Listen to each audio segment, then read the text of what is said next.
Good evening dear aspirants. Anantha IAS അക്കാഡമിയുടെ daily news analysis സെക്ഷനിലേക്ക് എല്ലാവരെയും സ്വാഗതം ചെയ്യുകയാണ്. നമുക്ക് ഫസ്റ്റ് ആർട്ടിക്കിളിലേക്ക് പോകാം. ഇന്നത്തെ ന്യൂസ് പേപ്പർ ബഗ് ചെയ്തിരിക്കുന്ന അല്ലെങ്കിൽ ഏറ്റെടുത്തിരിക്കുന്ന ഒരു ന്യൂസ് എന്ന് പറഞ്ഞു കഴിഞ്ഞാൽ നമ്മളുടെ സഞ്ചാർ സാധി എന്ന് പറയുന്ന ആപ്പ് പ്രീ ഇൻസ്റ്റാൾഡ് ആയിട്ട് നമ്മളുടെ മൊബൈൽ ഫോണുകളിലേക്ക് വരാൻ പോകുന്നു എന്നുള്ളൊരു ന്യൂസാണ്. നിങ്ങൾ എല്ലാവരും കേട്ട് കാണും. മലയാള പത്രങ്ങളും മലയാള മീഡിയകളും അടക്കം എല്ലാ മീഡിയാസും ഏറ്റെടുത്തിരിക്കുന്ന ഒരു വാർത്തയായിരുന്നു ഈ pre installed government app in our mobile phone. So എന്തിനു വേണ്ടിയിട്ടാണ് ഇങ്ങനെ ഒരു റിഫോർമേഷൻ ഡിപ്പാർട്ട്മെന്റ് ഓഫ് ടെലികമ്മ്യൂണിക്കേഷൻ കൊണ്ടുവരുന്നത് എന്ന് ചോദിച്ചു കഴിഞ്ഞു കഴിഞ്ഞാൽ നമ്മളുടെ മൊബൈലുകൾ കാണാതെ പോകുന്ന ഒരു അവസ്ഥയുണ്ട്. മൊബൈലുകൾ കാണാതെയാകുന്നു. സോ ഈ അവസരത്തിൽ മൊബൈൽ ഫോണുകൾ EMI നമ്പർ വെച്ചിട്ട് ലൊക്കേഷൻ കൃത്യമായിട്ട് ട്രേസ് ചെയ്യുന്നതിനും മൊബൈൽ ഫോണുകൾ കൃത്യമായിട്ട് ആളുകളിലേക്ക് തിരിച്ചു കൊടുക്കുന്നതിനും വേണ്ടിയാണ് ഇങ്ങനെ ഒരു ആപ്പ് നമ്മളുടെ മൊബൈലിലേക്ക് പ്രീ ഇൻസ്റ്റാൾഡ് ആയിട്ട്, അതായത് നിങ്ങൾ മൊബൈൽ ഫോൺ വാങ്ങിക്കുമ്പോൾ തന്നെ ഈ ആപ്പ് അതിലുണ്ടാകും. ഓക്കെ, നിങ്ങൾ അത് അൺഇൻസ്റ്റാൾ ചെയ്യാൻ നോക്കിക്കഴിഞ്ഞു കഴിഞ്ഞാൽ അത് സാധിക്കുകയില്ല. ഇതിന്റെ മറ്റൊരു പ്രത്യേകത എന്ന് പറഞ്ഞു കഴിഞ്ഞാൽ നമ്മളുടെ പലരും പറഞ്ഞിട്ടുള്ള ഒരു കാര്യം എന്താണെന്ന് വെച്ച് കഴിഞ്ഞാൽ ഇത് SMS ആപ്പുകൾ അല്ലെങ്കിൽ SMS ആക്സസ് കിട്ടണം, ഫോണിന്റെ ആക്സസ് കിട്ടണം, ഗാലറിയുടെ ആക്സസ് കിട്ടണം. ഇങ്ങനെ ഡിഫറെന്റ് ആക്സസുകൾ ഈ ആപ്പ് ചോദിക്കുന്നുണ്ട്. പക്ഷേ ഒരു പ്രത്യേകത എന്താണെന്ന് വെച്ച് കഴിഞ്ഞാൽ ഐഫോണിന്റെ കേസിലും ഇപ്പൊ ഐഫോണിനും ഐഫോണിനും ആൻഡ്രോയിഡിനും സെപ്പറേറ്റ് പ്രൈവസി പോളിസിയാണ്. ഓക്കെ, സോ ഐഫോണിന്റെ പ്രൈവസി പോളിസിയുടെ കാര്യത്തിൽ കുറച്ചും കൂടി ലിമിറ്റഡ് ആയിട്ടാണ് ഈ ആപ്പ് പ്രവർത്തിക്കുന്നത്. ഓക്കെ, വലിയ ആക്സസുകളൊന്നും ചോദിക്കുന്നില്ല. എനിക്ക് തോന്നുന്നു ഫോണിന്റെ ആക്സസ് മാത്രമേ ചോദിക്കുന്നുള്ളൂ, ബാക്കി ഗാലറിയുടെയോ കോളിന്റെയോ അങ്ങനെ ആക്സസുകളൊന്നും ചോദിക്കുന്നില്ല. സോ ആ ഒരു ഡിഫറൻസും അവിടെ നിൽക്കുന്നുണ്ട്. സോ ഇത് പൊളിറ്റിക്കലി എന്താണ് ഹ്യൂജ് ട്രിഗർ ചെയ്തിരിക്കുന്ന ഒരു സ്റ്റേറ്റ്മെന്റ് ആണ്, അല്ലെങ്കിൽ ചെയ്തിരിക്കുന്ന ഒരു വാർത്തയാണ്. ഇന്നലെ നമ്മളുടെ ആരാണ് ജോൺ ബ്രിട്ടാസ് MP ഒക്കെ പറയുന്നുണ്ടായിരുന്നു, ഓരോ മനുഷ്യരുടെയും തലയിൽ ഒരു ചിപ്പ് വെച്ചാൽ മതിയല്ലോ, നിങ്ങൾ ഈ ആപ്പ് ഇൻസ്റ്റാൾ ചെയ്യുന്നതിന് പകരം ബിഗ് ബോസ് ഒരു ചിപ്പ് വെച്ച് കഴിഞ്ഞാൽ നന്നായിരിക്കും എന്നാണ് ഈ MP നമ്മളുടെ ജോൺ ബ്രിട്ടാസ് ഒക്കെ പറയുന്നത്. ഓക്കെ, അപ്പൊ നമ്മൾ അതിന്റെ ഒരു പൊളിറ്റിക്സിലേക്ക് കടക്കുന്നതിന് പകരം നമ്മൾ എന്ത് ചെയ്യണം എന്ന് വെച്ച് കഴിഞ്ഞാൽ how this is relevance to UPSC civil service എക്സാമിനേഷന് ഇതെങ്ങനെ യൂസ്ഫുൾ ആകും എന്ന് നമ്മളൊന്ന് ചിന്തിക്കുക. പെർട്ടിക്കുലർലി റൈറ്റ് ടു പ്രൈവസി എന്ന് പറയുന്നത് ഇന്ത്യയിൽ ഓരോ ആളുകളുടെയും ഫണ്ടമെന്റൽ റൈറ്റ് ആണ്. Okay, so right to privacy എന്ന് പറയുന്നത് ഓരോ ആളുകളുടെയും ഫണ്ടമെന്റൽ റൈറ്റ് ആണ്. ഏതാണ് ജഡ്ജ്മെന്റ് നിങ്ങൾക്ക് എല്ലാവർക്കും അറിയാം. Justice KS Puttaswamy versus Union of India case 2017 9 അംഗ ബെഞ്ച് വിധി പറഞ്ഞ ഒരു ജഡ്ജ്മെന്റ് ആയിരുന്നു KS Puttaswamy versus Union of India case. ഈ കേസിൽ വെച്ചിട്ടാണ് റൈറ്റ് ടു പ്രൈവസി ഇന്ത്യയുടെ ഒരു ഫണ്ടമെന്റൽ റൈറ്റ് ആയിട്ട് അക്സെപ്റ്റ് ചെയ്തത്. ഇതിന് മുൻപേ ഒരു കേസ് ഉണ്ടായിരുന്നു, MP ശർമ്മ കേസ് എന്തോ ആണ്. സോ ഈ MP ശർമ്മ കേസില് ആ വിധിയില് ജഡ്ജി പറഞ്ഞൊരു കാര്യം, കോൺസ്റ്റിറ്റ്യൂഷനില് നമ്മളുടെ പ്രൈവസി എന്ന് പറയുന്ന കാര്യം എടുത്തു പറഞ്ഞിട്ടില്ല.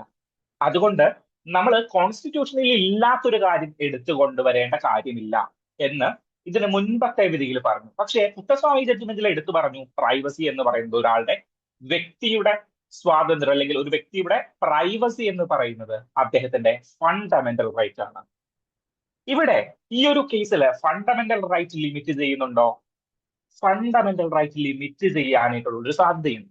ഗവൺമെന്റ് അപ്രൂവ്ഡ് ആയിട്ടുള്ള ഒരു ആപ്പ്, ഗവൺമെന്റിന്റെ ആപ്പ് നമ്മളുടെ ഫോണില് പ്രീ ഇൻസ്റ്റാൾഡ് ആയിട്ട് വരുന്നു എന്ന് പറഞ്ഞു കഴിഞ്ഞു കഴിഞ്ഞാൽ ഗവൺമെന്റിന് അത് മോണിറ്റർ ചെയ്യാൻ പറ്റും എന്നുകൂടി ഒരു അവസ്ഥയിലേക്ക് പോകാം. ചിലപ്പോൾ അവർ മോണിറ്റർ ചെയ്യില്ലായിരിക്കാം, പക്ഷേ സിസ്റ്റം മിസ്യൂസ്, ഇപ്പൊ മോദിജി മാറി, മറ്റാരെങ്കിലും അധികാരത്തിൽ വന്നു, വേറെ ഏതെങ്കിലും പാർട്ടികൾ വന്നു, അപ്പോഴും ഈ സിസ്റ്റം അവിടെ നിലനിൽക്കുന്നുണ്ട്. ഈ സിസ്റ്റം അവിടെ നിലനിൽക്കുന്നുണ്ട്. ഈ സിസ്റ്റം ചിലപ്പോൾ മിസ്യൂസ് ചെയ്യപ്പെടാനായിട്ടുള്ള സാധ്യതയുണ്ട്. Okay, so right to privacy ആണ് ഇവിടെ എടുത്തു പറയേണ്ട ഒന്നാമത്തെ കാര്യം. രണ്ടാമത്തെ ഒരു കാര്യമുണ്ട്, നിങ്ങൾ ചിലപ്പോൾ മറന്നു പോയിട്ടുള്ള ഒരു ഇമ്പോർട്ടന്റ് ഫാക്ടർ ഇവിടെയുണ്ട്.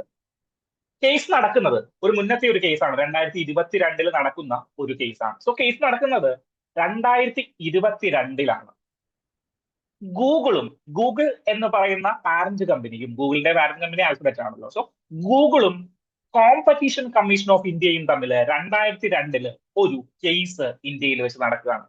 എന്നാണ് 2022. കാരണം എന്തായിരുന്നു എന്ന് ചോദിച്ചു കഴിഞ്ഞാല് ഈ പ്രീ ഇൻസ്റ്റാൾഡ് ആപ്പുകൾ എന്താണ് പ്രീ ഇൻസ്റ്റാൾഡ് ആപ്പുകൾ, ഫോർ എക്സാമ്പിൾ ജിമെയിൽ, യൂട്യൂബ്, ഇതെല്ലാം നമ്മൾ ഫോൺ വാങ്ങിക്കുമ്പോൾ തന്നെ അതിന്റെ ഉള്ളില് എന്താണ് എംബെഡഡ് ആയിട്ട് കിട്ടുന്ന ആപ്പുകളാണ് അല്ലെ. സോ ഈ പ്രീ ഇൻസ്റ്റാൾഡ് ആപ്പുകൾ നിങ്ങളുടെ ഫോണിൽ വെക്കുന്നത് കോമ്പറ്റീഷനെതിരാണ് എന്ന് പറഞ്ഞുകൊണ്ട്, അല്ലെങ്കിൽ ആന്റി കോമ്പറ്റീഷൻ ലോയ്ക്ക് എതിരാണെന്ന് പറഞ്ഞിട്ട് കോമ്പറ്റീഷൻ കമ്മീഷൻ ഓഫ് ഇന്ത്യയിൽ 2022 ഒരു കേസ് പോയി. ഓക്കെ, അത് പ്രകാരം ഗൂഗിളിന് ഭീമമായ തുകകളായിരുന്നു കോമ്പറ്റീഷൻ കമ്മീഷൻ ഓഫ് ഇന്ത്യ വിധിച്ചിട്ടുണ്ടായിരുന്നത്. ഓക്കെ, സോ ഈ അവസ്ഥയില് ഗവൺമെന്റ് ഒരു പ്രീ ഇൻസ്റ്റാൾഡ് ആയിട്ടുള്ള ഒരു ആപ്പ് നമ്മളുടെ ഫോണിലേക്ക് വെക്കുകയാണ്. Whether it is disrupt the competition. അതായത് ഫോർ എക്സാമ്പിൾ ഞാനൊരു IT കമ്പനി തുടങ്ങുകയാണ്. എനിക്ക് വിചാരിക്കുകയാണ് നമ്മളുടെ എനിക്ക് നമ്മളുടെ ഈ ഒരു ഫോണുകൾ കളവ് പോകുന്നതുമായി ബന്ധപ്പെട്ട ഒരു ആപ്പ് എനിക്ക് പ്രൊഡ്യൂസ് ചെയ്യണം എന്ന് എനിക്ക് തോന്നി. ഓക്കെ, അപ്പൊ അതുമായി ബന്ധപ്പെട്ട് ഞാനൊരു ആപ്പ് ഞാൻ ഉണ്ടാക്കി. പക്ഷേ എന്തു പറ്റി? ഇന്ത്യയിലെ ഗവൺമെന്റ് പ്രീ ഇൻസ്റ്റാൾഡ് ആയിട്ടൊരു ആപ്പ് ഇൻട്രൊഡ്യൂസ് ചെയ്തത് കാരണം എനിക്ക് പുതിയ ആപ്പ് ഉപയോഗിച്ചത് കൊണ്ട് കാര്യമില്ല. ഓക്കെ, സോ അപ്പൊ അതെന്താ സംഭവിക്കുന്നതെന്ന് വെച്ച് കഴിഞ്ഞാൽ എന്റെ കോമ്പറ്റീഷൻ, എന്റെ വിൽക്കുവാനായിട്ടുള്ള അവകാശം, എനിക്ക് എന്റെ ബിസിനസ് ചെയ്യാനായിട്ടുള്ള അവകാശം, ഇതിനെ ഗവൺമെന്റ് ലംഘിക്കുന്നത് പോലെ ആക്കാനായിട്ട് സാധ്യതയുണ്ടെന്നായിരുന്നു കോമ്പറ്റീഷൻ കമ്മീഷൻ ഓഫ് ഇന്ത്യ പറഞ്ഞത്. പക്ഷേ national appellate tribunal, company appellate ട്രിബ്യൂണലിലേക്ക് പോയി കഴിഞ്ഞപ്പോഴേക്കും അത് ഇപ്പൊ കറന്റ് ഓൺഗോയിങ് ആണ്, വിധി വന്നിട്ടില്ല. അത് സ്റ്റേ ചെയ്തു. ഇവരുടെ ഈ പെനാൽറ്റി എന്ന് പറയുന്നത്, ഗൂഗിളിന്റെ പെനാൽറ്റി സ്റ്റേ ചെയ്തു. സോ ഇവിടെ ഇങ്ങനെ ഒരു കോമ്പറ്റീഷന്റെ ഒരു ആസ്പെക്ട് കൂടി ഉണ്ട്. സോ നമ്മൾ ഒരു പൊളിറ്റിക്കൽ ആസ്പെക്ട് നോക്കി. എന്തായിരുന്നു? റൈറ്റ് ടു പ്രൈവസി ആയിരുന്നു അവിടെ പൊളിറ്റിക്കൽ ആസ്പെക്ട് ആയിട്ട് ഉണ്ടായിരുന്നത്. സെക്കൻഡ് കേസ് നമ്മൾ എക്കോണമിക്കൽ ആസ്പെക്ട് നോക്കി. എക്കോണമിക്കൽ ആസ്പെക്ട് എന്താണ്? ബിസിനസ് ചെയ്യാനായിട്ടുള്ള റൈറ്റ്, കോമ്പറ്റീഷനുള്ള റൈറ്റ്, അതിനെ എലിമിനേറ്റ് ചെയ്യാനായിട്ട് ഇങ്ങനെയുള്ള ആപ്പുകൾ കാരണമാകുന്നുണ്ട്. Famous case Google versus competition Commission of ഇന്ത്യയുടെ കേസ്. തേർഡ് കേസ്, സോ ഇതുമായി ബന്ധപ്പെട്ട് കിടക്കുന്ന മറ്റൊരു കേസ് ലോ ഉണ്ട്. പലരും ഡിസ്കസ് ചെയ്യാൻ മറന്നു പോകുന്നു. ഈ ഒരു കോണ്ടക്സ്റ്റിൽ ചിലപ്പോൾ ഡിസ്കസ് ചെയ്യാനായിട്ട് മറന്നു പോകും. അപ്പോ എന്റെ ഒരു എക്സാമ്പിൾ ഞാൻ പറഞ്ഞു. എനിക്കൊരു കമ്പനി തുടങ്ങണം. അത് ഈ ലോസ്റ്റ് ഫോണുകളെ കണ്ടുപിടിക്കുന്നതുമായി ബന്ധപ്പെട്ടൊരു സോഫ്റ്റ്വെയർ ആണ് ഞാൻ ഇൻസ്റ്റാൾ ചെയ്യുന്നത്. പക്ഷെ എനിക്കത് ഇൻസ്റ്റാൾ ചെയ്യാനായിട്ട് പറ്റുന്നില്ല. ഓക്കെ, കാരണം ഓൾറെഡി ഓരോ സിസ്റ്റത്തിലും പ്രീ ഇൻസ്റ്റാൾഡ് ആയിട്ട് ഒരു ഗവൺമെന്റിന്റെ ഓതറൈസ്ഡ് ആപ്പ് വരികയാണ്. അപ്പൊ എന്റെ സോഫ്റ്റ്വെയറിന് വിലയില്ലാണ്ടാകും, ഡിമാൻഡ് ഇല്ലാണ്ടാകും. സോ അതൊരു പ്രോബ്ലമാണ്. ഈ പ്രോബ്ലം മുന്നേയും ഫേസ് ചെയ്തിട്ടുണ്ട്. ആർക്കെങ്കിലും പറയാൻ പറ്റൂ ഏത് കേസ് ലോയിലാണെന്നുള്ളത്? It is related to article 19. Article 19G പ്രകാരം right to practice any profession or to carry on any occupation, trade or ബിസിനസ്സുമായി ബന്ധപ്പെട്ട ഒരു കേസ് ലോയാണ്. ആർക്കെങ്കിലും പറയാനായിട്ട് പറ്റൂ? It is related to the famous case called the Rustam Kawaji Cooper versus Union of India case, famously known as the bank nationalization case. ഏതാണ് case? കേട്ടിട്ടില്ലാത്തവർ അല്ലെങ്കിൽ ആദ്യമായിട്ട് കറണ്ട് അഫയേഴ്സ് കാണുന്നവരാണെങ്കിൽ ഞെട്ടിപ്പോയിട്ടുണ്ടാവും. ഞെട്ടേണ്ട കാര്യമൊന്നുമില്ല. റസ്തം കവാജി കൂപ്പർ എന്ന് പറയുന്ന ഒരാളുണ്ട്. RC Cooper. So RC Cooper versus Union of India case, famously known as the bank nationalization case. Bank nationalisation case എന്ന് പറഞ്ഞു കഴിഞ്ഞാൽ, ബാങ്ക് നാഷണലൈസേഷൻ എന്ന് പറഞ്ഞൊരു പരിപാടി നടത്തിയിട്ടുണ്ടായിരുന്നു. അതായത് പ്രൈവറ്റ് ബാങ്കുകളെ ഗവൺമെന്റ് ബാങ്കുകളായിട്ട്, നാഷണലൈസ്ഡ് ബാങ്കുകളാക്കിയിട്ട് 1969 കാലഘട്ടങ്ങളിൽ നമ്മൾ ഒരു 14 ബാങ്കുകളെ നാഷണലൈസ് ചെയ്തു.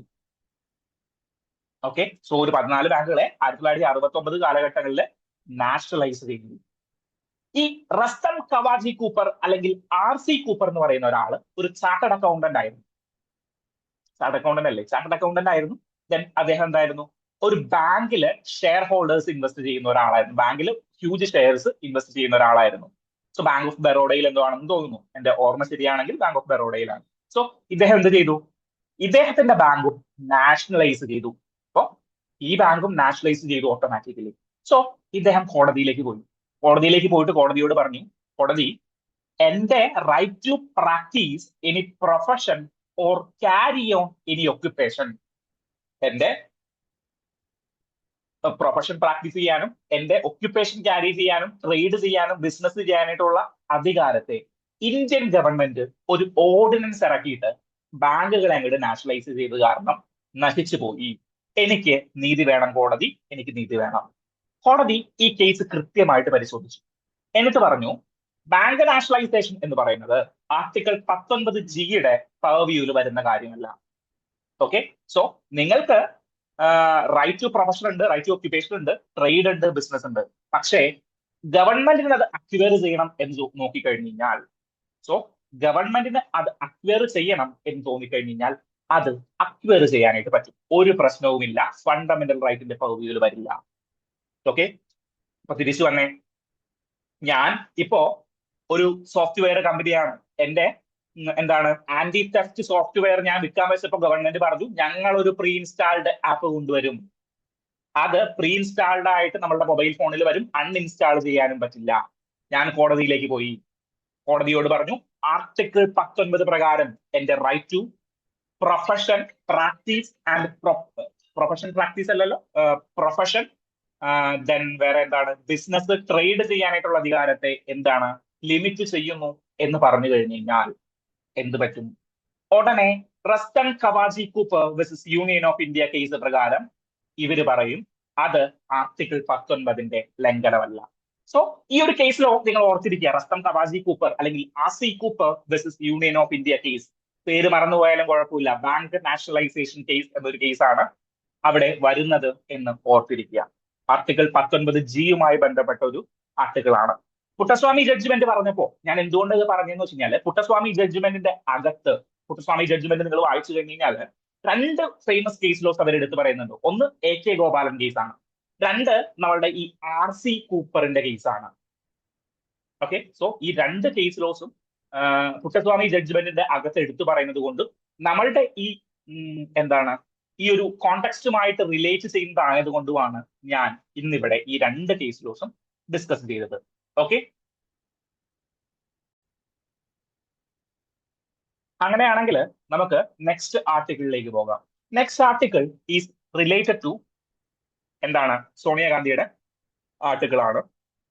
എൻവിറോൺമെന്റൽ പ്രൊട്ടക്ഷനുമായി ബന്ധപ്പെട്ടിട്ടുള്ള ഒരു ആർട്ടിക്കിൾ ആണ്. കുറച്ച് നാളുകളായിട്ട് സോണിയാഗാന്ധി എഴുതുന്നത് ഫുള്ളി എൻവിറോൺമെന്റൽ റിലേറ്റഡ് ആയിട്ടാണ് പത്രത്തിൽ എഴുതുന്നത് ഞാൻ കണ്ടിട്ടുള്ളത്. മുന്നേ ഒരു വാർത്ത നിങ്ങൾ ഒരു ഓപ്പൺ എഡിറ്റോറിയൽ വന്നിട്ടുണ്ടായിരുന്നു, നമ്മളുടെ ഈ ആൻഡമാൻ ആൻഡ് നിക്കോബാർ ഐലൻഡുമായി ബന്ധപ്പെട്ടിട്ടുള്ള എൻവിറോൺമെന്റ് പ്രോബ്ലംസിനെ അഡ്രസ് ചെയ്തുകൊണ്ടുള്ള ഒരു എന്താണ് ഒരു ഓപ്പൺ എഡിറ്റോറിയൽ സോണിയാഗാന്ധിയുടെ തന്നെ. സോ ഇന്നത്തെ ന്യൂസ് ആർട്ടിക്കിളും ആരവല്ലി ഹിൽസുമായി ബന്ധപ്പെട്ടിട്ട്, പെർട്ടിക്കുലർലി ഇത് ഗവൺമെന്റിനെ വിമർശിച്ചുകൊണ്ട് എഴുതുന്ന ഒരു ആർട്ടിക്കിൾ ആണ്. ഗവൺമെന്റിന്റെ ആരവല്ലി ഹിൽസിലെ മൈനിങ് പ്രോഗ്രാംസുകളുമായി ബന്ധപ്പെട്ട്, അതായത് ആരവല്ലി ഹിൽസ് റേഞ്ചിൽ ഗവൺമെന്റ് എന്ത് ചെയ്തു എന്ന് പറഞ്ഞാൽ 100 മീറ്ററിൽ താഴെ ഉയരമുള്ള എല്ലാ മൗണ്ടെയിനുകളും എന്ത് ചെയ്യാനായിട്ട് പറ്റും? മൈനിങ് ചെയ്യാനായിട്ട് പറ്റും എന്നൊരു ഉത്തരവ് പുറപ്പെടുവിച്ചു. ആരവല്ലി ഹിൽസ് എന്ന് പറഞ്ഞാൽ ഏറ്റവും പഴക്കമുള്ള ഇന്ത്യയിലെ മലനിരകളിൽ ഒന്നാണ് ഈ ആരവല്ലി ഹിൽസ് എന്ന് പറഞ്ഞു കഴിഞ്ഞാൽ. ഓക്കെ, സോ അവിടെ എന്ന് പറഞ്ഞു കഴിഞ്ഞാൽ ഈ പഴക്കം കാരണം മലകളുടെ ഉയരം കുറയുക അല്ലെങ്കിൽ അങ്ങനെയുള്ള എക്കോളജിക്കൽ ഡിസ്ട്രക്ഷൻസ് ഈ ആരവല്ലി ഹിൽസ് റേഞ്ചുകളിൽ എന്തുണ്ട് സംഭവിക്കുന്നുണ്ട്. സോ ഇങ്ങനെയുള്ള ഒരു ഉത്തരവ് എൻവിറോൺമെന്റിലെ എന്താണ് നെഗറ്റീവ്ലി അഫക്ട് ചെയ്യും എന്നാണ് ഇദ്ദേഹം പറയുന്നത്, സോണിയാഗാന്ധിജി പറയുന്നത്. അപ്പൊ സോണിയാജിയുടെ ആർട്ടിക്കിൾ ഇത് മാത്രമല്ല, സെൻട്രൽ ഗ്രൗണ്ട് വാട്ടർ ബോർഡിനെ കുറിച്ചിട്ട് പറയുന്നുണ്ട്, എൻവിറോൺമെന്റൽ ഇമ്പാക്ട് അസസ്മെന്റിനെ കുറിച്ച് പറയുന്നുണ്ട്, കോസ്റ്റൽ റെഗുലേഷൻ സോൺസിനെ കുറിച്ച് പറയുന്നുണ്ട്, നാഷണൽ ടൈഗർ കൺസർവേഷൻ അതോറിറ്റിയെ കുറിച്ചിട്ടൊക്കെ പറയുന്നുണ്ട്. ഓക്കെ, സോ ഇതിനെല്ലാം ഗവൺമെന്റിനെ വിമർശിക്കുന്ന രീതിയിലാണ് ഇന്നത്തെ ആർട്ടിക്കിൾ എഴുതിയിരിക്കുന്നത്. സോ നമ്മൾ അതിന്റെ പൊളിറ്റിക്സിലേക്ക് പോകുന്നതിന് മുന്നേ, പൊളിറ്റിക്സിലേക്ക് നിങ്ങൾക്ക് പോകാം, പൊളിറ്റിക്സിലേക്ക് പോകുന്നതിന് മുൻപേ ബേസിക് ആയിട്ട് UPSC പെർസ്പെക്റ്റീവില് എന്തൊക്കെ ചോദിക്കാൻ സാധ്യതയുണ്ട്? ഓക്കെ, സോ ആരവല്ലി ഹിൽസിന്റെ ഒരു ലൊക്കേഷൻ നമ്മൾ ഐഡന്റിഫൈ ചെയ്യണം. നമ്മൾ മുന്നേയും ഇത് ഐഡന്റിഫൈ ചെയ്തിട്ടുണ്ട്. Then centre ground water board എന്ന് പറയുന്ന ഒരു എന്താണ് ഇൻസ്റ്റിറ്റ്യൂഷൻ അല്ലെങ്കിൽ ഒരു ഓർഗനൈസേഷനെ കുറിച്ചിട്ട് നമ്മളൊന്ന് പഠിക്കണം. എൻവിറോൺമെന്റൽ ഇമ്പാക്ട് അസസ്മെന്റിനെ കുറിച്ചിട്ട് നമ്മളൊന്ന് പഠിക്കണം. പക്ഷെ അത് നമ്മൾ മുന്നേ പഠിച്ചിട്ടുണ്ട്. ഓക്കെ, സോ അതുകൊണ്ട് ആ ഒരു ഡിസ്കഷൻ ഞാൻ ഇവിടെ ഒഴിവാക്കുകയാണ്. നമ്മൾ കറണ്ട് അഫയേഴ്സിന്റെ ഡിസ്കഷനിൽ തന്നെ എൻവിറോൺമെന്റൽ ഇമ്പാക്ട് അസസ്മെന്റിനെ കുറിച്ച് പഠിച്ചിട്ടുണ്ട്. കോസ്റ്റൽ റെഗുലേഷൻ സോൺസിനെ കുറിച്ചിട്ട് നമ്മൾ പഠിച്ചിട്ടുണ്ട് നമ്മളുടെ കറണ്ട് അഫയേഴ്സ് സെഷനിൽ തന്നെ. അപ്പൊ അന്ന് ഞാൻ പറഞ്ഞിട്ടുണ്ട് നമ്മളുടെ ഈ സൗബിൻ ഷാഹിറിന്റെ ഫ്ലാറ്റ് ഒക്കെ നഷ്ടപ്പെട്ടത് കോസ്റ്റൽ റെഗുലേഷൻ സോൺ പ്രകാരമായിരുന്നു എന്നൊക്കെ ഞാൻ അന്ന് ഡീറ്റെയിൽ ആയിട്ട് പറഞ്ഞിട്ടുണ്ടായിരുന്നു. Then fifth, National tiger conservation Authority. So നമ്മൾ മേജർലി ഞാനിവിടെ യെല്ലോയിൽ മാർക്ക് ചെയ്തിരിക്കുന്ന ഹൈലൈറ്റ് ചെയ്തിരിക്കുന്ന സെൻട്രൽ ഗ്രൗണ്ട് വാട്ടർ ബോർഡിനെയും നാഷണൽ ടൈഗർ കൺസർവേഷൻ അതോറിറ്റിയെയും ആരവല്ലി ഹിൽസിന്റെ ബേസിക് ഇൻഫോർമേഷൻസിനെ ആയിരിക്കും നമ്മൾ പഠിക്കാനായിട്ട് പോകുന്നത്. Okay, so where is this Aravalli Hills? Aravalli Hills എന്ന് പറഞ്ഞാൽ ഇന്ത്യയുടെ വെസ്റ്റേൺ സൈഡിൽ റിലേറ്റഡ് ടു രാജസ്ഥാൻ ഏരിയയിലുള്ള ഏറ്റവും പ്രാചീനമായ മലനിരകളിൽ ഒന്നാണ് ആരവല്ലി ഹിൽസ് എന്ന് പറയുന്നത്. ഓക്കെ, അങ്ങനെയാണെങ്കിൽ എന്റെ ചോദ്യം, എത്ര സ്റ്റേറ്റുകളിലാണ്, എത്ര സംസ്ഥാനങ്ങളിലാണ് ഈ ആരവല്ലി ഹിൽസ് എക്സ്റ്റെൻഡ് ചെയ്ത് കിടക്കുന്നത്? ഓഫ് കോഴ്സ് നിങ്ങൾ പറയണം എന്താണ്, ഗുജറാത്തിലുണ്ട്, രാജസ്ഥാനിലുണ്ട്. രാജസ്ഥാനിൽ ഉണ്ടെന്ന് എല്ലാവർക്കും അറിയാനായിട്ട് പറ്റും, കാരണം ആരവല്ലി ഹിൽസിനെ ബേസിക്കലി പഠിക്കുന്ന ഒരാള് രാജസ്ഥാൻ ഉണ്ടെന്ന് അറിയും. ദെൻ ഹരിയാന ഉണ്ടെന്നും എങ്ങനെയെങ്കിലും മനസ്സിലാക്കാനായിട്ട് പറ്റും. പക്ഷേ ഗുജറാത്തിലേക്ക് എക്സ്റ്റെൻഡ് ചെയ്യുന്നുണ്ട് എന്നറിയണമെങ്കിൽ നിങ്ങൾ കൃത്യമായിട്ട് ജോഗ്രഫിയുടെ മാപ്പിങ്ങുകൾ കണ്ടിരിക്കണം. ഓക്കെ, സോ ഗുജറാത്ത് മുതൽ ഡൽഹി വരെ പടർന്നു കിടക്കുന്ന ഒരു റേഞ്ച് ആണ് ആരവല്ലി ഹിൽസ് എന്ന് പറയുന്നത്. സോ ഡൽഹിയിൽ എത്തുമ്പോൾ അതിന്റെ ഉയരം കുറഞ്ഞ് എന്താണ് മുറിഞ്ഞ പാളികളായിട്ട് മാറും. അതിനെയാണ് നമ്മൾ ഡൽഹി റിഡ്ജസുകൾ എന്ന് വിളിക്കുന്നത്. എന്താണ് ഡൽഹി റിഡ്ജസുകൾ? സോ ഗുജറാത്ത് മുതൽ ഡൽഹി വരെ 3 സംസ്ഥാനങ്ങളും ഒരു നാഷണൽ ക്യാപിറ്റൽ ടെറിട്ടറിയും അടങ്ങുന്ന സ്ഥലങ്ങളിലാണ് ഈ എന്ത് കിടക്കുന്നത്, നമ്മളുടെ ഈ ആരവല്ലി ഹിൽസ് കിടക്കുന്നത്. സോ ഈ ഒരു ന്യൂസ് ഡിസ്കഷൻ വന്നപ്പോഴായിരുന്നു ഞാൻ ആരവല്ലി ഹിൽസിനെ കുറിച്ചിട്ട് മുന്നേ പറഞ്ഞിട്ടുള്ളത്. അപ്പോ ഇന്ത്യയുടെ മൗണ്ടെയിനുകളെ നിങ്ങൾ ഒന്ന് നോക്കിയേ. ആരവല്ലി ഹിൽസ് എവിടെ കിടക്കുന്നു? വിന്ധ്യാസ് താഴെ, സത്പുരാസ്, വെസ്റ്റേൺ ഗട്ട്സ്, ഈസ്റ്റേൺ ഗട്ട്സ്, മുകളില് the Great Himalayan, Garo Khasi and ജാംബിയ ഹിൽസ് നമ്മളുടെ ഈസ്റ്റേൺ മോസ്റ്റ് പാർട്ടിലൊക്കെ ആയിട്ട് കിടക്കുന്നുണ്ട്. ദെൻ ഇത് കൂടാണ്ട് ഒരുപാട് മലനിരകൾ ഉണ്ട് കേട്ടോ. ഇവിടെ നമ്മളുടെ എന്താണ് മിസോറമിൽ ഒരുപാട് മലനിരകളുണ്ട്. ദെൻ നമ്മളുടെ അരുണാചൽ പ്രദേശുമായി ബന്ധപ്പെട്ട് ഒരുപാട് മലനിരകളുണ്ട്. ഇങ്ങനെ ഒരുപാട് മലനിരകളുണ്ട്. പക്ഷെ പ്രധാനപ്പെട്ട മലനിരകൾ ഏതൊക്കെയാണ്? ഈ കാണിച്ചിട്ടുള്ള മലനിരകളാണ്. സോ ആ കാര്യം ഒന്ന് ഓർക്കുക. അതിന്റെ ഒരു ജിയോഗ്രഫിക്കൽ എക്സ്റ്റൻഷൻ ഏതൊക്കെ സംസ്ഥാനങ്ങളിൽ കൂടി പോകുന്നു. ഒരു ചോദ്യം പലപ്പോഴും പല ക്വസ്റ്റ്യൻ പേപ്പറുകളിലും ഞാൻ കണ്ടിട്ടുള്ള ഒരു ചോദ്യമാണ്, മധ്യപ്രദേശില് ആരവല്ലി ഹിൽസ് എക്സ്റ്റെൻഡ് ചെയ്യുന്നുണ്ടോ? മധ്യപ്രദേശിലേക്ക് ആരവല്ലി ഹിൽസ് എക്സ്റ്റെൻഡ് ചെയ്യുന്നില്ല. ചില മാപ്പുകളിലേക്ക് നിങ്ങൾ നോക്കിക്കഴിഞ്ഞാൽ, ചില ഗൂഗിളിൽ സെർച്ച് ചെയ്യുമ്പോൾ ചില മാപ്പുകളിലേക്ക് നോക്കിക്കഴിഞ്ഞാൽ അതിൽ മധ്യപ്രദേശ് റീജിയനുകളിലേക്കും കാണിക്കുന്നുണ്ട്. അത് തെറ്റാണ്. മധ്യപ്രദേശ് റീജിയനിലേക്ക് ആരവല്ലി ഹിൽസ് എക്സ്റ്റെൻഡ് ചെയ്യുന്നില്ല. പകരം എന്താ ചെയ്യുന്നതെന്ന് വെച്ച് കഴിഞ്ഞാല് ഈ ആരവല്ലി ഹിൽസിലൂടെ പതിക്കുന്ന എന്താണ് റിവേഴ്സിന്റെ കാച്ച്മെന്റ് ഏരിയാസ് പലതും ഈ മധ്യപ്രദേശ് റീജിയനുകളിലും ഉണ്ട്. ഓക്കെ, മധ്യപ്രദേശ് UP റീജിയനുകളിലും ഉണ്ട്. അതുകൊണ്ടാണ് അത് ചില മാപ്പുകളിൽ അങ്ങനെ തെറ്റായിട്ട് കാണിക്കുന്നത്. ഇപ്പോ ഏതൊക്കെ സംസ്ഥാനങ്ങളിലൂടെയാണ് പോകുന്നത്? ഇപ്പോഴല്ല, ഇനിയും ഏതൊക്കെ സംസ്ഥാനങ്ങളിലൂടെ ആയിരിക്കും പോകുന്നത്? Gujarat, Rajasthan, Haryana and national capital territory of Delhi. അവിടെ എന്ത് പേരിൽ അറിയപ്പെടുന്നു? ഡൽഹി റിഡ്ജ് എന്ന പേരിൽ അറിയപ്പെടുന്നു. Okay, so Aravalli hills clear ആയല്ലോ. Then we move to central Ground water board എന്ന് പറയുന്ന ഒരു ഇൻസ്റ്റിറ്റ്യൂഷൻ. എന്താണ് സെൻട്രൽ ഗ്രൗണ്ട് വാട്ടർ ബോർഡ്? 2 ഇൻസ്റ്റിറ്റ്യൂഷനുകൾ ഉണ്ട്. സെൻട്രൽ ഗ്രൗണ്ട് വാട്ടർ ബോർഡും സെൻട്രൽ ഗ്രൗണ്ട് വാട്ടർ അതോറിറ്റിയും. പലപ്പോഴും തെറ്റിക്കാനായിട്ട് UPSC നമ്മളുടെ പല മൂക്കുകളിലും ഞാൻ കണ്ടിട്ടുണ്ട്. സെൻട്രൽ ഗ്രൗണ്ട് വാട്ടർ ബോർഡിന് പകരം central Ground Water Authority. Central Ground water board എന്ന് പറഞ്ഞു കഴിഞ്ഞാൽ ഒരു ഡിപ്പാർട്ട്മെന്റൽ ഓർഗനൈസേഷൻ ആണ്. ഏത് മിനിസ്ട്രിയുടെ അണ്ടറിൽ വരുന്ന? മിനിസ്ട്രി ഓഫ് ജലശക്തിയുടെ നമ്മുടെ വാട്ടർ മിനിസ്ട്രിയുടെ അണ്ടറിൽ വരുന്ന ഒരു ബോർഡ് മാത്രമാണ് നമ്മളുടെ സെൻട്രൽ ഗ്രൗണ്ട് വാട്ടർ ബോർഡ് എന്ന് പറഞ്ഞു കഴിഞ്ഞാൽ. ഓക്കെ, സോ എന്റെ അടുത്ത ചോദ്യം, is it A statutory organisation? അല്ല, ഇറ്റ്സ് എ ബോർഡ്. പേരിൽ തന്നെ ഉണ്ട് ബോർഡുള്ളതെല്ലാം, ബോർഡ് എന്ന് പറഞ്ഞ പേരിലുള്ളതെല്ലാം സ്റ്റാറ്റ്യൂട്ടറി ഓർഗനൈസേഷൻ അല്ല എന്നല്ല. ഓക്കെ, സോ ഇവിടെ സെൻട്രൽ ഗ്രൗണ്ട് വാട്ടർ ബോർഡ് എന്ന് പറഞ്ഞു കഴിഞ്ഞാൽ ഒരു നോൺ സ്റ്റാറ്റ്യൂട്ടറി ഓർഗനൈസേഷൻ ആണ്. എന്താണ് നോൺ സ്റ്റാറ്റ്യൂട്ടറി ഓർഗനൈസേഷൻ? അതായത് ഒരു ആക്ടിന്റെ അണ്ടറിൽ ഇത് വരില്ല.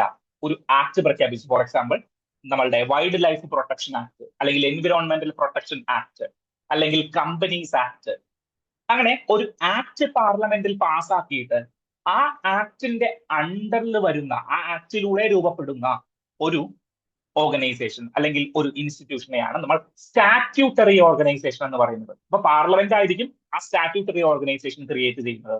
എന്നാൽ ഈ നോൺ സ്റ്റാറ്റ്യൂട്ടറി ഓർഗനൈസേഷൻസ് ആരായിരിക്കും? ബ്യൂറോക്രാറ്റ് ആയിരിക്കും. ഫോർ എക്സാമ്പിൾ, ഒരു ജില്ലാ കളക്ടറിന് തോന്നുകയാണ്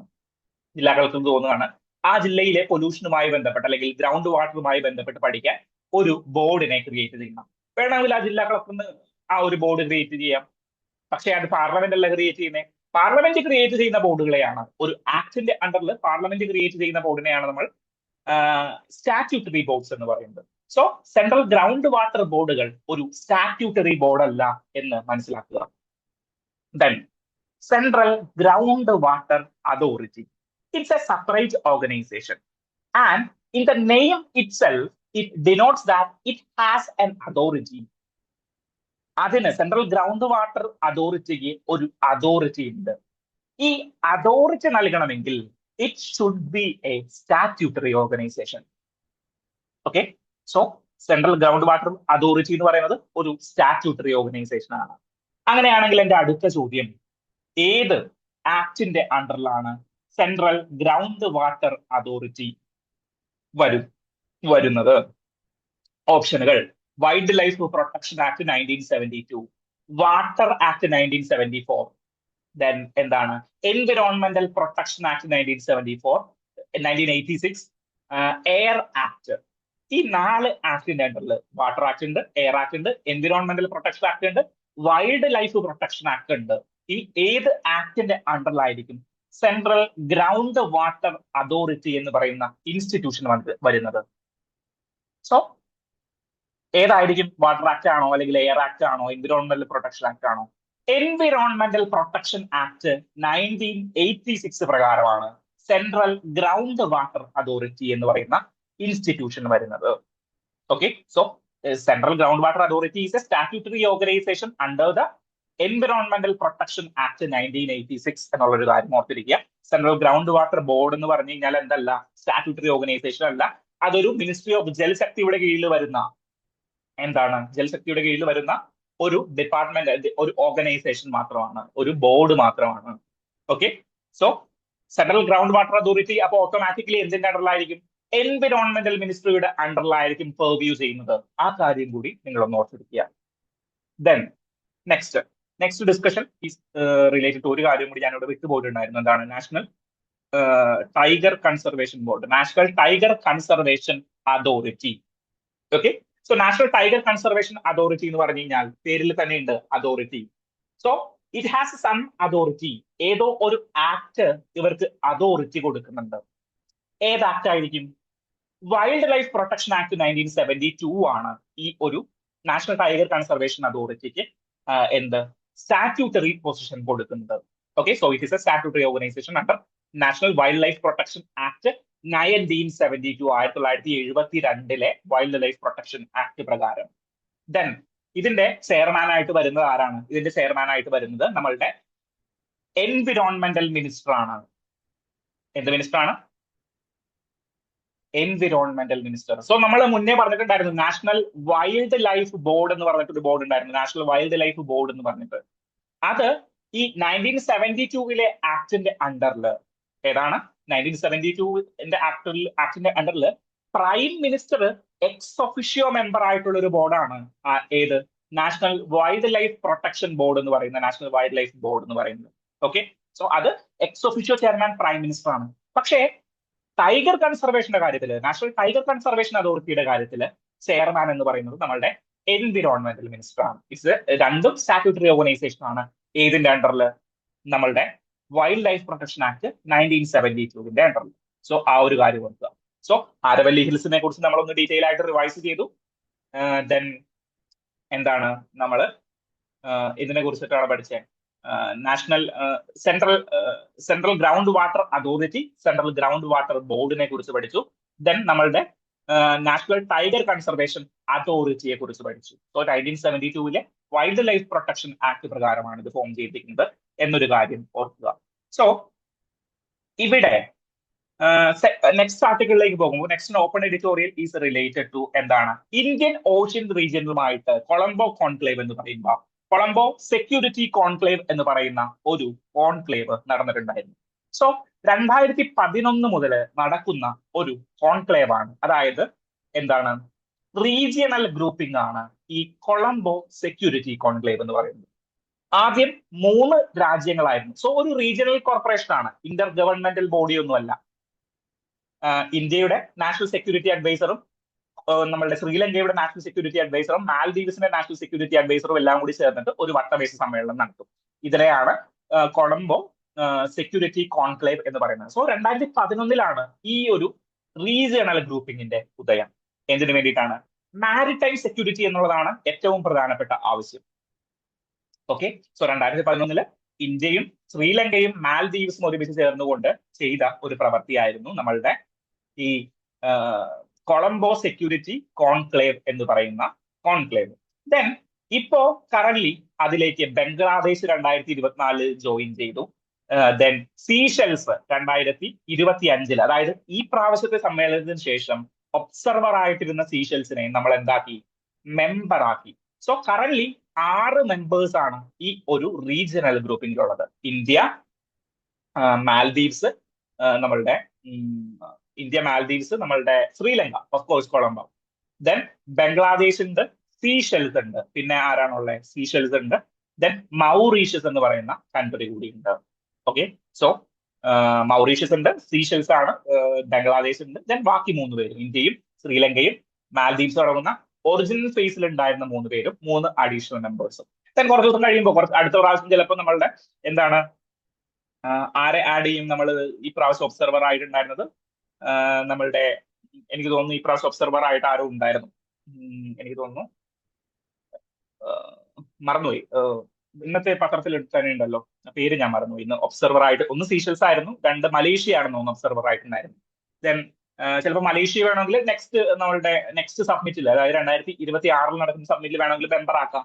സോ എന്തിനു വേണ്ടിയിട്ടാണ് ഇങ്ങനെ ഒരു ഗ്രൂപ്പിംഗ്? കൊളംബോ സെക്യൂരിറ്റി കോൺക്ലേവ് എന്ന് പറയുന്ന ഒരു മാരിടൈം സെക്യൂരിറ്റിക്ക് വേണ്ടിയിട്ടുള്ള ഒരു ഗ്രൂപ്പിംഗ് ആണ്. പക്ഷേ ഇത് എന്താണ്, ഒരു ഇൻഎഫിഷ്യന്റ് ആയിട്ടുള്ള ഒരു ഗ്രൂപ്പിംഗ് ആയിട്ട് മാറിക്കൊണ്ടിരിക്കുകയായിരുന്നു. 2014 മാൽദീവ്സ് ആയിട്ട് നമുക്ക് ചില തർക്കങ്ങൾ വന്നിട്ടുണ്ടായിരുന്നു. ആ അവസരത്തിൽ നമ്മൾ എന്ത് ചെയ്തു? ഈ ഗ്രൂപ്പിംഗിന്റെ പ്രവർത്തനങ്ങളൊക്കെ നിശ്ചലമായി പോയിട്ടുണ്ടായിരുന്നു. ദെൻ ഇവിടെ പറയുന്ന മേജർ ഒരു കാര്യമുണ്ട്. എന്താണ്? നമ്മൾ ഈ ഒരു ഗ്രൂപ്പിംഗ് തുടങ്ങുമ്പോൾ ഒരു ഗ്രൂപ്പിലുള്ള എല്ലാവർക്കും ഒരേ ലക്ഷ്യമാകണമെന്ന് പലപ്പോഴും പറയാറില്ലേ? പക്ഷേ ഇവിടെ അങ്ങനെയല്ല.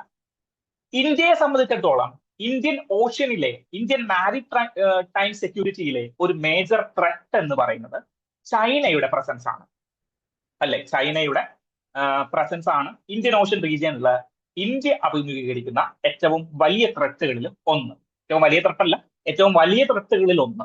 ഓക്കെ, പക്ഷേ മാൽദീവ്സിനെയും ശ്രീലങ്കയെയും സംബന്ധിച്ചിടത്തോളം ചൈന എന്ന് പറയുന്നത് അവരുടെ ഒരു ആക്റ്റീവ് പാർട്ട്ണറാണ്. കൊളംബോ പോർട്ട് നിർമ്മിക്കാൻ, ഹംബൻ തോട്ട പോർട്ട് നിർമ്മിക്കാനായിട്ട് പൈസ കൊടുത്തു. മാൽദീവ്സ് പ്രധാനമന്ത്രി ആദ്യം പോയി കാണുന്നത് ചൈനീസ് പ്രസിഡന്റിനെയാണ്. സോ അങ്ങനെയുള്ള കാര്യങ്ങൾ, ഇന്ത്യയുടെ ട്രൂപ്പ് മാൽദീവ്സിൽ നിന്ന് പോകണമെന്ന് വരെ നമ്മളുടെ മൊയ്സു പറയുകയുണ്ടായി. സോ അങ്ങനെയുള്ള കാര്യങ്ങൾ നോക്കുമ്പോൾ ഇവരുടെ കോൺഫ്ലിക്റ്റ് ഓഫ് ഇൻട്രസ്റ്റ് നിങ്ങൾക്ക് അവിടെ കാണാൻ പറ്റും. ഒരു സ്പിരിറ്റ് ഡി കോപ്സ് എന്ന് പറയുന്ന, അല്ലെങ്കിൽ യൂണിറ്റി എന്ന് പറയുന്ന ഒരു കാര്യം, കോപ്പറേഷൻ എന്ന് പറയുന്ന കാര്യം മാരിടൈം സെക്യൂരിറ്റിയിൽ ഈ 3 കൺട്രീസിനും ഡിഫറെന്റ് ആണ്. അതാണ് ഒരു പ്രോബ്ലം. സെക്കൻഡ് പ്രോബ്ലം എന്ന് പറഞ്ഞാൽ lack of strong institutional architecture. അതായത് ഈ എന്താണ് കൊളംബോ സെക്യൂരിറ്റി കോൺക്ലേവ് എന്ന് പറയുന്നത് കറന്റ് ഇപ്പോഴും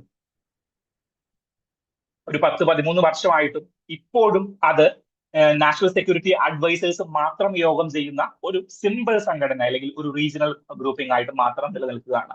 അതിനൊരു സെക്രട്ടേറിയറ്റോ അല്ലെങ്കിൽ അതിലെടുക്കുന്ന തീരുമാനങ്ങൾ കൃത്യമായി ഫോളോ ചെയ്യാനായിട്ട് വേണ്ട ആൾബലങ്ങളോ ഫണ്ടുകളോ ഫിനാൻസുകളോ അതിനില്ല. ഓക്കെ, സോ അങ്ങനെ ഒരു ഓർഗനൈസേഷൻ ആയിട്ട് അത് ഇതുവരെയും മാറിയിട്ടില്ല. ദെൻ ഈ ഓരോ കൺട്രീസിലും ഉണ്ടാകുന്ന എന്താണ് പൊളിറ്റിക്കൽ ഡിഫറൻസുകൾ, ഈ ഓരോ കൺട്രീസിലും ഉണ്ടാകുന്ന ചലഞ്ചസുകൾ അവരുടെ എന്തിനെ ബാധിക്കും? അവരുടെ ജിയോ പൊളിറ്റിക്സിനെ ബാധിക്കും. അപ്പോ നമ്മളുടെ ഇന്ത്യൻ ഓഷ്യനെ ഓരോ കൺട്രീസിലും ട്രേഡിന് വേണ്ടിയിട്ട് യൂസ് ചെയ്യാറുണ്ട്, ഫിഷറീസിന് വേണ്ടിയിട്ട് യൂസ് ചെയ്യാറുണ്ട്, എക്കോണമിക് ഗ്രോത്തിന് വേണ്ടിയിട്ട് യൂസ് ചെയ്യാറുണ്ട്. ഏത് ഓരോ കൺട്രീസിന്റെയും എക്കണോമിക് ഗ്രോത്തിനും ഓരോ കൺട്രീസിന്റെയും ട്രേഡിനൊക്കെ വേണ്ടിയിട്ട് യൂസ് ചെയ്യാറുണ്ട്. സോ ഓരോ കൺട്രീസിലും ഇങ്ങനെ പ്രശ്നം ഉണ്ടാകുമ്പോൾ എന്താ പറ്റുന്നതെന്ന് വെച്ച് കഴിഞ്ഞാൽ അവരുടെ അവരുടെ പ്രയോറിറ്റീസ് മാറും. അതാണ് നമ്മൾ ശ്രീലങ്കയിലും മാൽദീവ്സിലും ഒക്കെ കണ്ടത്. അവരുടെ പ്രയോറിറ്റീസ് മാറി. ഇന്ത്യ ഫസ്റ്റ് എന്ന് പറയുന്ന ഒരു പ്രയോറിറ്റി മാറി. ചൈനയിലേക്ക് കൂടുതൽ എടുത്തു. ഇതെല്ലാം ഇന്ത്യയുടെ മാരിടൈം സെക്യൂരിറ്റിക്ക് ത്രെട്ട് ആകാം. സോ ഞാൻ എപ്പോഴും പറയാറുള്ള ഒരു കാര്യം, we can choose friends but not neighbours. നെയ്ബേഴ്സിനെ നമുക്ക് ചൂസ് ചെയ്യാൻ പറ്റില്ല. അപ്പൊ ആരാണോ നമ്മളുടെ നെയ്ബേഴ്സ് ഉള്ളത് അവരുമായിട്ട് അലൈൻ ചെയ്ത് പോവുക എന്നുള്ളതാണ് നമുക്ക് ചെയ്യാൻ പറ്റുന്ന കാര്യം. സോ നമ്മളുടെ ഈ കൊളംബോ സെക്യൂരിറ്റി കോൺക്ലേവിലും നമ്മൾ യൂട്ടിലൈസ് ചെയ്യേണ്ട ഒരു കാര്യം എന്ന് പറയുന്നത് ഈ ഒരു മൾട്ടി അലൈൻമെന്റ് സ്ട്രാറ്റജിയാണ്. ഓക്കെ, സോ നമ്മളുടെ നെയ്ബേഴ്സ് ഫസ്റ്റ് എന്ന് പറയുന്ന ഒരു കാര്യത്തെ ഫോക്കസ് ചെയ്തുകൊണ്ട് ഒരു മൾട്ടി അലൈൻമെന്റ് പോളിസി തന്നെയാണ് നമ്മളുടെ ഇവിടെയും നമ്മൾ ഫോക്കസ് ചെയ്യേണ്ട ഒരു കാര്യം. ഓക്കെ, ദെൻ അപ്പോ എന്താണ് കൊളംബോ സെക്യൂരിറ്റി കോൺക്ലേവ് മനസ്സിലായെന്ന് വിചാരിക്കുന്നു. It's A 6-member regional grouping. വേണമെങ്കിൽ പ്രിലിംസിനോട് ചോദിച്ചു വെക്കാം, പക്ഷെ സാധ്യത കുറവാണ്. Okay, so it's A 6-member regional grouping. എന്താണ് അതിന്റെ മറ്റു പ്രത്യേകതകൾ എന്ന് പറഞ്ഞു കഴിഞ്ഞാൽ 3 മെമ്പേഴ്സ് ആയിട്ടാണ് ആദ്യം തുടങ്ങിയത്. നമ്മുടെ ഇന്ത്യൻ ഓഷ്യൻ റീജിയനുകളിലെ പെർട്ടിക്കുലർലി ബേ ഓഫ് ബംഗാൾ റീജിയനുകളിലേക്ക് മാരിടൈം സെക്യൂരിറ്റിയുമായി ബന്ധപ്പെട്ടിട്ടുള്ള പ്രധാന ഒരു ഗ്രൂപ്പിംഗ് ആണ്. പ്രധാനമല്ല, ഒരു റീജിയണൽ ഗ്രൂപ്പിംഗ് ആണ്. ഓക്കെ, സോ ആ ഒരു കാര്യം ഓർക്കുക. 2011 സ്റ്റാർട്ട് ചെയ്തത്. ഇപ്പൊ കറന്റ് 6 മെമ്പേഴ്സ് ഉണ്ട്. അവസാനമായിട്ട് വന്നു ചേർന്നത് സീഷെൽസ് ആണ്. മൗറീഷ്യസ്, ബംഗ്ലാദേശ്, സീഷെൽസ് എന്നീ 3 കൺട്രീസിനും കൂടി ആഡ് ചെയ്ത് കറന്റ് 6-member ഗ്രൂപ്പിംഗ് ആയിട്ടാണ് കറന്റ് വർക്ക് ചെയ്യുന്നത്. ഓക്കെ, നാഷണൽ സെക്യൂരിറ്റി അഡ്വൈസേഴ്സ് മാത്രമാണ് കറന്റ് ഓരോ കൺട്രീസിൽ നിന്നും വന്ന് മീറ്റ് ചെയ്യുന്നത്. ഓക്കെ, ആ കാര്യം കൂടി ഓർക്കുക. Then next article, why there is no peace in Ukraine. യുക്രൈനിൽ പീസ് ഇല്ലാത്തത് എന്തുകൊണ്ടാണ്? യുക്രൈനിൽ പീസ് ഇല്ലാത്തത് യുദ്ധം നടക്കുന്നതുകൊണ്ട് യുദ്ധം അവസാനിച്ചിട്ടില്ല എന്നുള്ളതാണ് പ്രധാനപ്പെട്ട കാര്യം. അമേരിക്ക 28 പോയിന്റുകൾ അടങ്ങുന്ന ഒരു സാധനം പീസ് പ്ലാനൊക്കെ മുന്നോട്ട് വെച്ചെങ്കിലും നമ്മളുടെ യുക്രൈൻ അത് അക്സെപ്റ്റ് ചെയ്യാനായിട്ട് ഒരു ബുദ്ധിമുട്ടുണ്ട്. കാരണം അവരുടെ കോൺസ്റ്റിറ്റ്യൂഷനിൽ ഞങ്ങൾ ഇനി നാറ്റോയിൽ ചേരില്ല എന്നൊക്കെ എഴുതി വെക്കണം എന്ന് പറഞ്ഞു കഴിഞ്ഞാൽ അത് എങ്ങനെ അവർ അക്സെപ്റ്റ് ചെയ്യും എന്നുള്ളത് കണ്ടറിയേണ്ടിയിരിക്കുന്നു. ഇവിടെ ഞാൻ നിങ്ങളോട് ഡിസ്കസ് ചെയ്യാൻ പോകുന്നത് യുക്രൈനുമായി ബന്ധപ്പെട്ട് കിടക്കുന്ന കൺട്രീസിനെ കുറിച്ചിട്ടാണ്. ഓക്കെ, സോ നമ്മൾ ജോഗ്രഫി പാർട്ടില് എന്താണ് മാപ്പിംഗ് സെക്ഷനുകൾ പലപ്പോഴും പഠിച്ചിട്ടുണ്ട്. നമ്മൾ സൗത്ത് ഈസ്റ്റ് ഏഷ്യയുടെ മാപ്പിങ്ങുകൾ പഠിച്ചു. ഇന്ത്യയെ കണക്ട് ചെയ്തുകൊണ്ട് കൺട്രീസിനെ നമ്മൾ ഇങ്ങനെ വരച്ച് പഠിച്ചു. ദെൻ നമ്മൾ ബാൾട്ടിക് സീയുമായി ബന്ധപ്പെട്ട് കിടക്കുന്ന കൺട്രീസിനെ പഠിച്ചു. ഓർക്കുന്നുണ്ടോ? ബാൾട്ടിക് സീയുമായി ബന്ധപ്പെട്ട് കിടക്കുന്ന നോർഡ് സ്ട്രീം പൈപ്പ് ലൈൻ എന്ന് പറഞ്ഞൊരു പൈപ്പ് ലൈനുമായി ബന്ധപ്പെട്ട് ന്യൂസ് വന്നപ്പോ, യുക്രൈൻ യുദ്ധവുമായി ബന്ധമുണ്ടെന്ന് ഞാൻ പറയാം. അങ്ങനെ ഒരു നോർഡ് സ്ട്രീം പൈപ്പ് ലൈനുമായി ബന്ധപ്പെട്ട ഒരു ന്യൂസ് വന്നപ്പോഴാണ് നമ്മൾ എന്ത് ചെയ്തത്? ബാൾട്ടിക് സീയിൽ കിടക്കുന്ന കൺട്രീസിനെ പഠിച്ചത്. ഓക്കെ, സോ അതെല്ലാം നിങ്ങൾ ഓർക്കുന്നുണ്ട് എന്ന ഒരു വിശ്വാസത്തില് ഞാൻ യുക്രൈനുമായി ബന്ധപ്പെട്ട കൺട്രീസിനെ ഒന്ന് നിങ്ങൾക്ക് എക്സ്പ്ലെയിൻ ചെയ്ത് തരാൻ പോവുകയാണ്. സോ യുക്രൈൻ എന്ന് പറഞ്ഞു കഴിഞ്ഞാൽ കുറച്ച് നീളത്തിൽ കിടക്കുന്ന ഒരു കൺട്രിയാണ്, ഇല്ലേ? സോ യുക്രൈൻ എന്ന് പറഞ്ഞു കഴിഞ്ഞാൽ കുറച്ച് നീളത്തിൽ കിടക്കുന്ന കൺട്രിയാണ്. ഓഫ് കോഴ്സ് യുക്രൈനെ റഷ്യ കവർ ചെയ്യുന്നുണ്ട്, ഇല്ലേ? സോ റഷ്യയാണ് മേജർ സ്റ്റേറ്റ് ബൗണ്ടറി പങ്കിടുന്നത്. ഓക്കെ, പിന്നെ ഇതില് നമുക്ക് ഏത് കൺട്രിയെ നമ്മൾ പേര് കേട്ടിട്ടുണ്ട്? പോളണ്ട് എന്ന് പറയുന്ന കൺട്രീസിനെ നമ്മൾ പേര് കേട്ടിട്ടുണ്ട്, ഇല്ലേ? പോളണ്ടിനെ കുറിച്ച് ഒരു അക്ഷരം മിണ്ടരുത്, മലയാളത്തിൽ ഒരു ഫേമസ് ഡയലോഗാണ്. ഓക്കെ, സോ റഷ്യയും യുക്രൈനും പോളണ്ടും നേരെയുള്ള നിരയിൽ കിടക്കുന്ന 3 കൺട്രീസ്. മുകളിൽ ആരാണ്? മുകളിൽ ബെലേറസ് എന്ന് പറയുന്ന ഒരു കൺട്രി ഉണ്ട്. ഏതാണ് ബെലേറസ് എന്ന് പറയുന്ന കൺട്രി? താഴെയാണെങ്കിലോ, താഴെ റഷ്യയുടെ അടുത്ത് നിന്ന് തുടങ്ങി കഴിഞ്ഞു കഴിഞ്ഞാൽ മോൾഡോവ എന്ന് പറയുന്ന ഒരു കുഞ്ഞൻ കൺട്രി ഉണ്ട്. ഓക്കെ, മോൾഡോവയ്ക്ക് തൊട്ടപ്പുറം റൊമാനിയ എന്ന് പറയുന്ന ഒരു കൺട്രിയും ദെൻ ഹംഗറി, സ്ലോവാക്യ എന്ന് പറയുന്ന 2 കൺട്രിയും. ഓക്കെ, ചെക്കസ്ലോവാക്യ എന്നൊക്കെ കേട്ടിട്ടുണ്ടോ നിങ്ങൾ? അതിൽ നിന്ന് വേർതിരിഞ്ഞു പോയ ചെക്ക് റിപ്പബ്ലിക് ആൻഡ് സ്ലോവാക്യ എന്ന് പറയുന്ന കൺട്രിയാണ് നമ്മളുടെ യുക്രൈനുമായി ബന്ധപ്പെട്ട് കിടക്കുന്നത്. ഓക്കെ, സോ ഈ ഒരു കാര്യം നോക്കുക. നിങ്ങളൊന്ന് മൈൻഡ് മാപ്പിലേക്ക് ഒന്ന് കൊണ്ടുവന്നേ. യുക്രൈൻ എന്ന് പറയുന്ന ഒരു കൺട്രി ഇവിടെ കിടക്കുകയാണ്. ഓക്കെ, അതിന്റെ മേജർ പോർഷൻസും ആര് കവർ ചെയ്തു? അതിന്റെ മേജർ പോർഷൻസും റഷ്യ എന്ന് പറയുന്ന ഒരു കൺട്രി കവർ ചെയ്തു. പിന്നെ നമുക്ക് അറിയാവുന്ന ഒരു കൺട്രിയിലേക്ക് നമ്മൾ പോയി. ഏതാണ്? നേർരേഖയിൽ കിടക്കുന്ന പോളണ്ട് എന്ന് പറയുന്ന country. Okay, so Russia, Ukraine, Poland എന്ന് പറയുന്നത് നേർരേഖയിൽ കിടക്കുന്ന കൺട്രിയാണ്. അതിന് മുകളിലേക്ക് നമ്മൾ പോയി. ഏതായിരുന്നു? ബെലേറസ് എന്ന് പറയുന്ന ഒരു കൺട്രി. ഏതാണ്? ബെലേറസ് എന്ന് പറയുന്ന കൺട്രി. താഴേക്ക് വന്നു കഴിഞ്ഞാൽ റഷ്യയുടെ അടുത്ത് കിടക്കുന്ന ഒരു കൺട്രി ഉണ്ട്. റഷ്യയുടെ അടുത്ത് കിടക്കുന്ന കൺട്രി ഏതാണ്? മോൾഡോവ എന്ന് പറയുന്ന കൺട്രി. മോൾഡോവ എന്ന് പറയുന്ന കൺട്രിയുടെ തൊട്ടടുത്ത് കിടക്കുന്ന കൺട്രി ഏതായിരുന്നു? റൊമേനിയ. റൊമേനിയ കഴിഞ്ഞ് കഴിഞ്ഞാൽ ഹംഗറി എന്ന് പറയുന്ന കൺട്രിയും സ്ലോവാക്കിയ എന്ന് പറയുന്ന കൺട്രിയും. സോ താഴെ നമ്മൾ ഒന്നും കൂടി പഠിക്കാനുണ്ട്. മോൾഡോവ, റൊമേനിയ, സ്ലോവാക്കിയ ആൻഡ് ഏതാണ്? ഹംഗറി എന്ന് പറയുന്ന കൺട്രി. ഹംഗറി അല്ല, ഹംഗറി. സോ ഈ കൺട്രീസ് ആണ് ഏതുമായി കണക്ട് ചെയ്ത് കിടക്കുന്നത്? യുക്രൈനുമായി കണക്ട് ചെയ്ത് കിടക്കുന്നത്. ഓഫ് കോഴ്സ് നിങ്ങൾ മറന്നു പോകും. നമ്മൾ 5 മണിക്കോ 6 മണിക്കൊക്കെയാണ് കറണ്ട് അഫയേഴ്സ് അപ്ലോഡ് ചെയ്യുന്നത്. അതിനുശേഷം 10 മണിക്ക് നിങ്ങൾ ഉറങ്ങാനായിട്ട് പോകുമല്ലോ, 11 മണിക്ക് ഉറങ്ങാനായിട്ട് പോകുമല്ലോ. ഉറങ്ങുന്നതിന് മുൻപ് ഈ കൺട്രികളെ മനസ്സിലേക്ക് വരുന്നുണ്ടോ എന്ന് നോക്കുക. ഫോൺ എടുത്ത് റീല് കാണുന്നതിന് മുൻപേ യുക്രൈന്റെ മുകളിൽ ആരാണ്, താഴെ മാൾഡോവ എവിടെയാണ്, ദെൻ റൊമേനിയയും ഹംഗറിയും സ്ലോവാക്കിയയും എവിടെയാണ്, ഇതുള്ളതൊന്ന് നോക്കുക. മറന്നുപോകും. അപ്പൊ ആ മാപ്പ് ഒന്ന് എടുത്ത് നോക്കുക. പിറ്റേ ദിവസം നാളെ രാവിലെ ആകുമ്പോൾ ചിലപ്പോൾ സ്ലോവേക്കിയയും ഹംഗറിയും കിട്ടില്ല. വീണ്ടും മാപ്പ് എടുത്ത് നോക്കുക, പിറ്റേ ദിവസം മറക്കില്ല. ഓക്കെ, സോ ആ ഒരു കാര്യം ഓർക്കുക. ഇവിടെ നിങ്ങൾക്ക് ഇമ്പോർട്ടന്റ് ആയിട്ട് പഠിക്കാനുള്ള ഒരു കാര്യമുണ്ട്. ഇവിടെയൊക്കെ ഒരു സീ ഉണ്ട്, സീ ഓഫ് അസോവ് എന്നൊക്കെ പറഞ്ഞിട്ടുള്ളൊരു കടലെടുക്കും, കടലും കിടക്കുന്നുണ്ട്. സോ അതിനെയൊക്കെ നമുക്ക് ഡീറ്റെയിൽ ആയിട്ടൊന്നും കൂടി നോക്കണം. പിന്നെ ഒരു അവസരത്തിൽ നമുക്ക് നോക്കാം. ഇന്നത്തെ ഡിസ്കഷനിൽ നിന്ന് വിട്ടുപോകരുത്. അതുകൊണ്ടാണ് ഞാൻ ഇന്നത്തെ ഡിസ്കഷനിലേക്ക് നമ്മളുടെ ഇത് ലിമിറ്റ് ചെയ്യുന്നത്. ഓക്കെ, ഇന്നത്തെ ഡിസ്കഷൻ ഈ 20 പോയിന്റ് പീസ് പ്ലാനുമായി ബന്ധപ്പെട്ടാണ്. എന്താണ് ഈ 28 പോയിന്റ് പീസ് പ്ലാൻ എന്ന് പറഞ്ഞു കഴിഞ്ഞാൽ? 28 പോയിന്റുകൾ നമ്മുടെ ട്രംപ് അണ്ണൻ എഴുതി വെച്ചിട്ടുണ്ട്. ഇത് നിങ്ങൾ അംഗീകരിച്ചു കഴിഞ്ഞു കഴിഞ്ഞാൽ ഞങ്ങൾ എന്ത് ചെയ്യാം? നമ്മൾക്ക് പീസ് ട്രീറ്റിയിൽ ഒപ്പിടാം എന്ന് റഷ്യയും യുക്രൈനും സമ്മതിച്ചിട്ടുണ്ട്. പക്ഷേ യുക്രൈൻ അത് ഇതുവരെ സമ്മതിച്ചിട്ടില്ല. റഷ്യ അത് പറഞ്ഞു, അങ്ങനെയാണെങ്കിൽ കുഴപ്പമില്ല. സോ ഇതൊരു റഷ്യൻ ബേസ് ചെയ്തിരിക്കുന്ന ഒരു പ്ലാൻ ആണ്. ഇവിടെ നിങ്ങൾ നോക്കിക്കഴിഞ്ഞു കഴിഞ്ഞാൽ ഇത് യുക്രൈനും ഇത് റഷ്യയുമാണ്. ഓക്കെ, സോ ഇവിടെ 1-2 റീജിയനുകൾ ഉണ്ട്.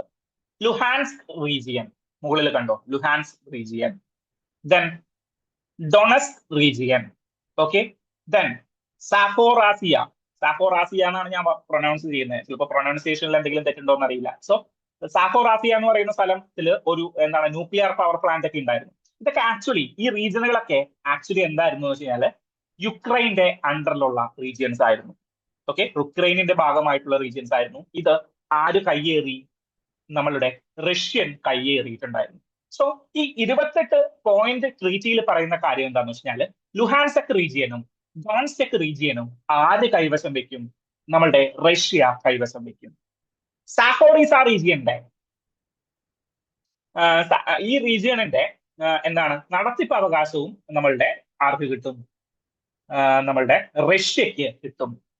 ഓക്കെ, സോ ഇവിടെ കണ്ടോ റഷ്യൻ കൺട്രോൾ എന്ന് എഴുതിയിരിക്കുന്ന കണ്ടോ. സോ 28 പോയിന്റിൽ പറയുന്ന ഒരു പോയിന്റ് എന്ന് പറഞ്ഞു കഴിഞ്ഞാൽ ലുഹാൻസ്ക് റീജിയനും ഡൊണസ്ക് റീജിയനും ഈ പ്രദേശങ്ങളെല്ലാം ആരുടെ കയ്യിലേക്ക് വന്നു ചേരും? റഷ്യയുടെ കയ്യിലേക്ക് വന്നു ചേരും. നെക്സ്റ്റ് പോയിന്റ് ആണ് ഞാൻ പറഞ്ഞത്. എന്ത്? നിങ്ങൾ നാറ്റോയിൽ ജോയിൻ ചെയ്യില്ല എന്ന് നിങ്ങളുടെ കോൺസ്റ്റിറ്റ്യൂഷനിൽ എഴുതി വെക്കണം. യുക്രൈൻ നോർത്ത് അറ്റ്ലാന്റിക് ട്രീറ്റി ഓർഗനൈസേഷനിൽ ജോയിൻ ചെയ്യില്ല എന്നൊരു കാര്യം നിങ്ങൾ എന്തിൽ എഴുതി വെക്കണം? നിങ്ങൾ നിങ്ങളുടെ കോൺസ്റ്റിറ്റ്യൂഷനിൽ എഴുതി വെക്കണം. അത് മാത്രം മതിയോ? പോരാ. നിങ്ങളുടെ മിലിറ്ററി ആളുകളുടെ എണ്ണം 6 ലക്ഷമായിട്ട് കുറയ്ക്കണം. എത്രയാണ്? നിങ്ങളുടെ മിലിറ്ററി ആളുകളുടെ എണ്ണം 6 ലക്ഷമായിട്ട് കുറയ്ക്കണം. ഇക്കാര്യങ്ങളൊക്കെ ചെയ്തു കഴിഞ്ഞാൽ പിന്നെയും എത്ര? ഇപ്പൊ നമ്മൾ 3 പോയിന്റ് പറഞ്ഞു, ഇനിയും ഒരു 25 പോയിന്റുകൾ ഉണ്ട്. ഇങ്ങനെയുള്ള പോയിന്റുകൾ ചെയ്തു കഴിഞ്ഞാൽ നമ്മൾ പീസ് ട്രീറ്റിയിൽ ഒപ്പിടാം, നമ്മൾക്ക് യുദ്ധം അവസാനിപ്പിക്കാം എന്നാണ് ആര് പറഞ്ഞിരിക്കുന്നത്? നമ്മളുടെ ട്രംപ് അണ്ണൻ പറഞ്ഞിരിക്കുന്നത്. ഓക്കെ, സോ അതെന്താകും എന്നുള്ളത് അതിന്റെ ബാക്കിയുള്ള ഡിസ്കഷനും കാര്യങ്ങളും നോക്കിയിട്ട് വേണം അത് തീരുമാനിക്കാനായിട്ട്. ഓക്കെ, സോ യുക്രൈനെ കുറിച്ച് നിങ്ങൾ പഠിച്ചു എന്ന് വിചാരിക്കുന്നു. മൈൻഡ് മാപ്പ് വന്നു എന്ന് വിചാരിക്കുന്നു. ദെൻ 28 പോയിന്റുകളിലെ പ്രധാനപ്പെട്ട പോയിന്റുകൾ എന്താണെന്ന് ചോദിച്ചു കഴിഞ്ഞാൽ 1-2 എടുക്കാനായിട്ട് നിങ്ങൾക്ക് പറ്റണം. ഓക്കെ, സോ ഇതൊക്കെയായിരുന്നു ഈ ഏരിയാസ്. നമ്മളുടെ ലുഹാൻസ്ക് റീജിയനും ഡോൺസ്ക് റീജിയനും ഇങ്ങനെയുള്ള ഏരിയാസ് ആരുടെ കയ്യിലേക്ക് വരും? നമ്മുടെ റഷ്യയുടെ കയ്യിലേക്ക് വരും. 6 ലക്ഷമായിട്ട് പട്ടാളത്തിന്റെ എണ്ണം കുറയ്ക്കണം. നിങ്ങൾ നാറ്റോയിൽ ചേരില്ല എന്നുള്ളത് കോൺസ്റ്റിറ്റ്യൂഷനിൽ എഴുതി വെക്കണം. നമ്മളുടെ കോൺസ്റ്റിറ്റ്യൂഷനിൽ എഴുതിയിട്ടുണ്ട് എന്താണ്? ഇക്വാലിറ്റിയെ കുറിച്ച് എഴുതിയിട്ടുണ്ട്, സോവറിനിറ്റിയെ കുറിച്ച് എഴുതിയിട്ടുണ്ട്.